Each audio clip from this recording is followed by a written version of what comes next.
அறுவை சிகிச்சையால் உடல்நிலை பாதிப்பு. தனியார் மருத்துவமனையை முற்றுகையிட்ட உறவினர்கள். புதுவையில் பரபரப்பு. புதுவை கோரிமேடு காமராஜர் நகரை சேர்ந்தவர் அருள்ராஜ். இவர் புதுவை குடிமைப் பொருள் வழங்கல் துறையில் ஊழியராக பணியாற்றி வருகிறார்.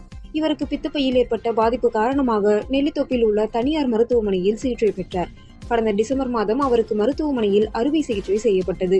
அறுவை சிகிச்சைக்கு பின் அருள்ராஜ் 10 நாட்கள் அந்த மருத்துவமனையிலேயே உள்நோயாளியாக சிகிச்சை பெற்று வந்தார்.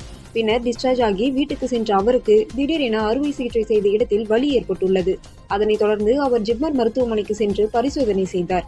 ஜிப்மர் மருத்துவர்கள் கொடுத்த மருந்து அவருக்கு உபாதையை ஏற்படுத்திய நிலையில் அருள்ராஜுக்கு உடனடியாக ஸ்கேன் செய்யப்பட்டது. அப்போது தனியார் மருத்துவமனையில் அறுவை சிகிச்சை செய்த இடத்தில் 4 காட்டன் பஞ்சு இருந்ததை ஜிப்மர் மருத்துவர்கள் கண்டுபிடித்தனர்.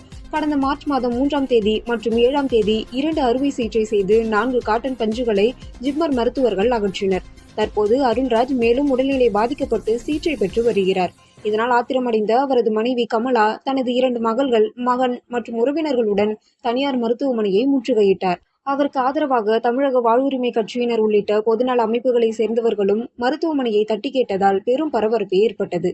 சம்பவ இடத்திற்கு உருளையன்பேட்டை போலீசார் வந்து அருள்ராஜ் குடும்பத்தினரிடம் பேச்சுவார்த்தை நடத்தினர். அதற்கு அவர்கள் உடன்படவில்லை. இந்த சம்பவத்தால் நெல்லித்தோப்பு பகுதியில் பெரும் பரபரப்பு ஏற்பட்டது.